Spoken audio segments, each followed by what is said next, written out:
ಗೊತ್ತಿಲ್ಲ ಯಾವ ಥರ ರಾಜಕೀಯ ಮಾಡ್ತಾರೆ, ಏನಾಗುತ್ತೆ ಅಂತೇಳಿ. ಇನ್ನು ಬನ್ನಿ ಕಾಂಗ್ರೆಸ್ಗೆ ಹೋಗೋಣ. ಕಾಂಗ್ರೆಸ್ಸಲ್ಲಿ ಡಿ ಕೆ ಶಿವಕುಮಾರ್ KPCC ಅಧ್ಯಕ್ಷಗಾದಿ ಬಿಟ್ಟು ಕೊಡುವ ಕಾಲ ಸನ್ನಿಹಿತವಾಗ್ತಾ ಇದೆಯಾ? 5 ವರ್ಷ ಆಯಿತು ಅವರು KPCC ಅಧ್ಯಕ್ಷರಾಗಿ. ಮತ್ತು ಕಾಂಗ್ರೆಸ್ನಲ್ಲಿ 2 ಹುದ್ದೆಗಳಿಲ್ಲ. ಆದರೆ ಅಲ್ಲಿ ಮಲ್ಲಿಕಾರ್ಜುನ ಖರ್ಗೆ ಅವರು ಕೂಡ 2 ಹುದ್ದೆಯಲ್ಲಿರೋ ಕಾರಣಕ್ಕಾಗಿ ಸ್ವಲ್ಪ ವಿರೋಧಿಗಳಿಗೆ ಕಷ್ಟ ಆಗ್ತಾ ಇದೆ. ಡಿ ಕೆ ಶಿವಕುಮಾರ್ ವಿರೋಧಿಗಳಿಗೆ ಕಷ್ಟ ಆಗ್ತಾ ಇದೆ. ಯಾಕಂದರೆ ಡಿ ಕೆ ಶಿವಕುಮಾರ್ ಹೇಳ್ಬಿಡ್ತಾರೆ, ನನ್ನನ್ನೆಲ್ಲ ಅವರು ಖರ್ಗೆ ಅವರನ್ನು ಪ್ರಶ್ನೆ ಮಾಡ್ತಾ ಇದ್ದಾರೆ. ಸತೀಶ್ ಜಾರಕಿಹೊಳಿ ತಾನು KPCC ಅಧ್ಯಕ್ಷ ಆಗಬೇಕು ಅಂತ ಹೋಗಿ ಬಂದರು. ಆ ನಂತರ ರಾಜಣ್ಣ ನಾನು ಆಗ್ತೇನೆ ಅಂತ ಬಂದರು. ಈಗೇನಾಗಿದೆ ಅಂದರೆ ಕಾಂಗ್ರೆಸ್ ಹೈಕಮಾಂಡ್ಗೆ ಇದು ದೊಡ್ಡ ಪೀಕಲಾಟ ಆಗಿದೆ. ಹಾಗಾಗಿ ಅವರು ಪ್ಲ್ಯಾನ್ ಎ ಹೊರತುಪಡಿಸಿ, ಅಂದರೆ ಡಿ ಕೆ ಶಿವಕುಮಾರ್ ಬದಲಿಗೆ ಸತೀಶ್ ಜಾರಕಿಹೊಳಿನ ಅಥವಾ ಡಿ ಕೆ ಶಿವಕುಮಾರ್ ಬದಲಿಗೆ ರಾಜಣ್ಣನ, ಈ ಪ್ಲ್ಯಾನೇ ಬಿಟ್ಬಿಟ್ಟು ಪ್ಲ್ಯಾನ್ ಬಿ ತಂದಿದ್ದಾರೆ. ಪ್ಲ್ಯಾನ್ ಬಿ ಪ್ರಕಾರ ನಿಜವಾಗ್ಲೂ ಚೆನ್ನಾಗಿದೆ. ಈ ಪ್ಲ್ಯಾನ್ ಬಿ ಯಾರೂ ಊಹಿಸದ ಒಬ್ಬ ನಾಯಕ, ಅದು ಕೂಡ ಉತ್ತರ ಕರ್ನಾಟಕದ ನಾಯಕ KPCC ಅಧ್ಯಕ್ಷರಾಗುವಂಥ ಸಾಧ್ಯತೆ ಇದೆ. ಅದರಲ್ಲಿ ಡಬಲ್ ಧಮಾಕ ಇದೆ, 2 ಲಾಭ ಇದೆ ಕಾಂಗ್ರೆಸ್ಗೆ. ಏನು ಅಂತ ಹೇಳ್ತೀನಿ ಈ ರಿಪೋರ್ಟ್ ನೋಡಿ.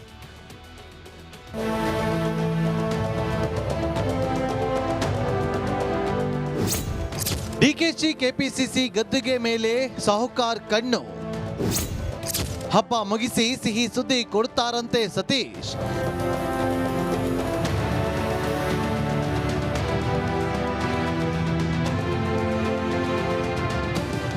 ಶತಾಯಗತಾಯ ಡಿಕೆ ಶಿವಕುಮಾರ್ ಬಳಿ ಇರುವ KPCC ಅಧ್ಯಕ್ಷ ಸ್ಥಾನ ಕಸಿದುಕೊಳ್ಳಬೇಕು. ಮುಂದಿನ ಚುನಾವಣೆ ತಮ್ಮ ನೇತೃತ್ವದಲ್ಲೇ ನಡೆಸಿ ಗೆದ್ದ ಬಳಿಕ ಸಿಎಂ ಆಗಬೇಕು ಅಂತ ಲೋಕೋಪಯೋಗಿ ಮಂತ್ರಿ ಸತೀಶ್ ಜಾರಕಿಹೊಳಿ ಕಸರತ್ತು ಆರಂಭಿಸಿದ್ದಾರೆ. ನಿನ್ನೆ ಮೊನ್ನೆ KJ ಜಾರ್ಜ್, ಪರಮೇಶ್ವರ್ ಭೇಟಿಯಾಗಿ ಬೆಂಬಲ ಕೋರಿದ್ದ ಸಾಹುಕಾರ್ ಇವತ್ತು ಮತ್ತೋರ್ವ ಸಚಿವ HC ಮಹದೇವಪ್ಪ ಅವರನ್ನ ಭೇಟಿ ಮಾಡಿ ಬೆಂಬಲ ಕೇಳಿದ್ದಾರೆ. ಅಷ್ಟಕ್ಕೆ ಸುಮ್ಮನಾಗದ ಸತೀಶ್, ಯುಗಾದಿ ಹಬ್ಬ ಇದೆ, ರೆಸ್ಟ್ ಮಾಡಿ, ಹೊಸ ಸುದ್ದಿ ಇದೆ ಅಂತ ಮುಂದೆ ಹೇಳುತ್ತೀನಿ ಎಂದು ಮಾರ್ಮಿಕವಾಗಿ ನುಡಿದಿದ್ದಾರೆ. ಯುಗಾದಿ ಶುಭಾಶಯಗಳು. ಈಗಾಗಲೇ ಬಹಳಷ್ಟು ಸುದ್ದಿ ಮಾಡಿದೆ, ಇನ್ನೇನು ಆರಾಮ್. ಇವತ್ತು ಯುಗಾದಿ, ಎಲ್ಲರೂ ರೆಸ್ಟ್ ತೊಗೊಳ್ಳೋದು ಒಳ್ಳೇದು. ಮತ್ತೆ ಅವಕಾಶಕ್ಕಾಗಿ ಹೇಳ್ತೀವಿ, ಏನು ಹೇಳುವಂತದ್ದು ನೀವು ಕೇಳ್ರೆ ಹೇಳ್ತೀವಿ. ಹೇಳಾಯ್ತಲ್ಲ, ಬೆಂಗಳೂರಾಗ ಹೇಳ್ತೀವಿ, ಡೆಲ್ಲಿಯಲ್ಲಿ ಹೇಳ್ತೀವಿ, ಮತ್ತೆ ಅದೇ ರಿಪೀಟ್ ಮಾಡೋದ್ರಲ್ಲಿ ಏನಾಗ್ತಿಲ್ಲ. ಇವತ್ತು ಯುಗಾದಿ ಇದೆ, ಎಲ್ಲರೂ ತಂದು ಶಾಂತ ರೀತಿಯಿಂದ ಇದ್ರೆ ಜನರು ಶಾಂತಿಯಿಂದ ಇರ್ತಾರಂತ ನಮ್ಮ ಹಂತಲ್ಲಿಲ್ಲ. ನಾವು ಅದಕ್ಕೂ ಆ ಮಟ್ಟದಲ್ಲಿಲ್ಲ ನಾವು ನಿರ್ಣಯ ತಗೊಳ್ಳೋದು ಅಷ್ಟು. ಅದು ಹೈಕಮಾಂಡ್ ಅವ್ರು ಹೇಳಿದ್ವಿ, ಈಗಲೇ ಸಾಕಷ್ಟು ಸರ್ ಹೇಳಿದ್ವಿ. ಹೈಕಮಾಂಡ್ ಅವರೇ ನಿರ್ಧಾರ ಮಾಡ್ತಾರೆ, ಕಾದ್ ನೋಡೋಣ, ಇನ್ನೂ ಟೈಮ್ ಇದೆಯಾ. KPCC ಗದ್ದುಗೆಗೆ ಇಬ್ಬರ ಜಟಾಪಟಿ ಮಧ್ಯೆ ಮೂರನೆಯವರಿಗೆ ಚಾನ್ಸ್ ಸಿಗುವ ಸಾಧ್ಯತೆ ಇದೆ. ಹೌದು, DCM DK ಶಿವಕುಮಾರ್, ಸಚಿವ ಸತೀಶ್ ಜಾರಕಿಹೊಳಿ ಮಧ್ಯೆ ತೀವ್ರ ಫೈಟ್ ನಡೆಯುತ್ತಿದ್ದು, DKಶಿ ಕೆಳಗಿಳಿಸಲು ಸಾಹುಕಾರ್ ಕಸರತ್ತು ಆರಂಭಿಸಿದ್ದಾರೆ. ಹೈಕಮಾಂಡ್ ಅಂಗಳದಲ್ಲಿ ಪಾನ್ ಉರುಳಿಸಿದ್ದಾರೆ. ಆದರೆ ಕಾಂಗ್ರೆಸ್ ಹೈಕಮಾಂಡ್ 3ನೇ ಅಭ್ಯರ್ಥಿ ಹುಡುಕಾಟದಲ್ಲಿದ್ದಂತೆ. ಈಗಾಗಲೇ ಸಚಿವ ಈಶ್ವರ್ ಖಂಡ್ರೆ ಜೊತೆ ವೇಣುಗೋಪಾಲ್ ಚರ್ಚೆ ನಡೆಸಿದ್ದು, KPCC ಅಧ್ಯಕ್ಷ ಸ್ಥಾನ ವಹಿಸಿಕೊಳ್ಳುವಂತೆ ಸೂಚನೆ ಕೊಟ್ಟಿದ್ದಾರಂತೆ. KPCC ಅಧ್ಯಕ್ಷ ಗಾದಿ ಕಾರಣಕ್ಕೆ ರಾಜ್ಯ ಕಾಂಗ್ರೆಸ್ನಲ್ಲಿ ಕಿತ್ತಾಟ ಶುರುವಾಗಿದ್ದು, ಅದು ಎಲ್ಲಿಗೆ ಹೋಗಿ ನಿಲ್ಲುತ್ತೋ ಕಾದು ನೋಡೋಣ. Bureau report, republic Kannada. Okay, ಒಂದು ಕಡೆ ಡಿ ಕೆ ಶಿವಕುಮಾರ್ ಅವ 5 ವರ್ಷ ಆಯಿತು. ಅತಿ ಹೆಚ್ಚು ಅಂತಂದರೆ ಈ ಜಿ ಪರಮೇಶ್ವರ್ ಇದ್ದಾರಲ್ಲ, ಅವರು 8 ವರ್ಷ ಕಾಂಗ್ರೆಸ್ ಅಧ್ಯಕ್ಷರಾಗಿದ್ದರು. ಸಾಧಾರಣವಾಗಿ 3 ವರ್ಷ ಕಾಲಾವಧಿ.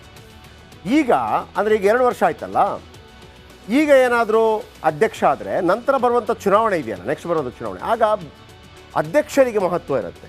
ಬಿ ಫಾರ್ಮ್ ಅಧ್ಯಕ್ಷರು ಕೊಡೋದು. ಸೊ ಹಾಗಾಗಿ ಈ ವಿರಾಮದ ವೇಳೆಯೆಲ್ಲ ಯಾರಿಗೂ ಬೇಕಾಗಿಲ್ಲ.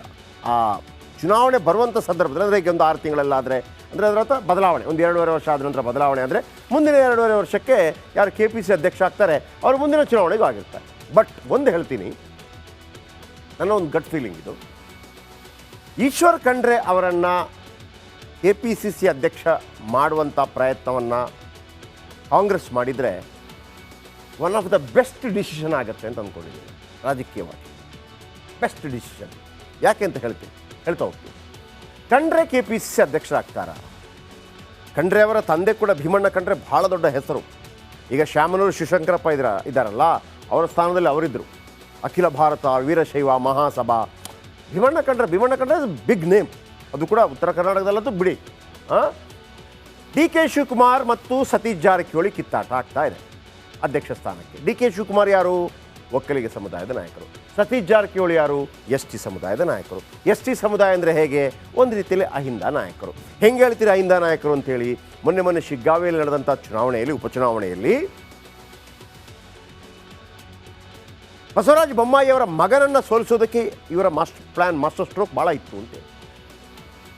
ಒಂದು ವೇಳೆ ಸಿದ್ದರಾಮಯ್ಯನವರ ನಂತರ ಅವರ ಆ ಅಹಿಂದ ವರ್ಗದ ಮತವನ್ನು ದೊಡ್ಡ ಪ್ರಮಾಣದಲ್ಲಿ ಸೆಳೆಯಬಲ್ಲ ನಾಯಕ ಇದ್ದರೆ ಅದು ಸತೀಶ್ ಜಾರಕಿಹೊಳಿ, ಅದರಲ್ಲಿ ಎರಡು ಮಾತಿಲ್ಲ.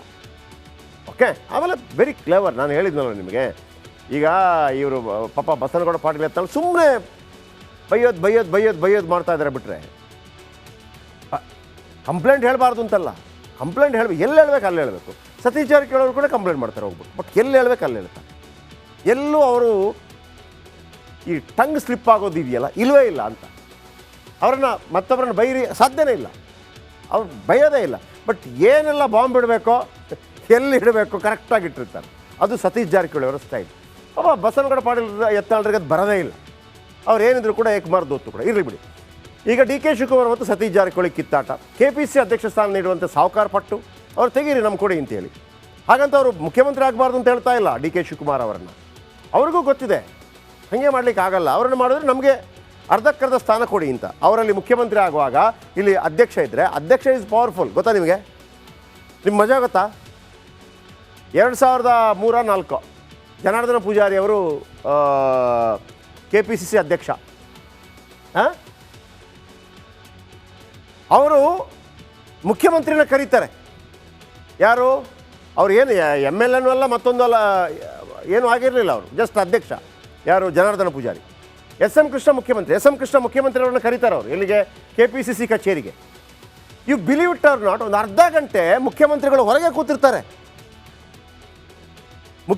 ಮುಖ್ಯಮಂತ್ರಿಗಳು ಹೊರಗೆ ಕೂತಿರ್ತಾರೆ. ನಂತರ ಕರೀತಾರೆ, ಮಾತಾಡ್ತಾರೆ.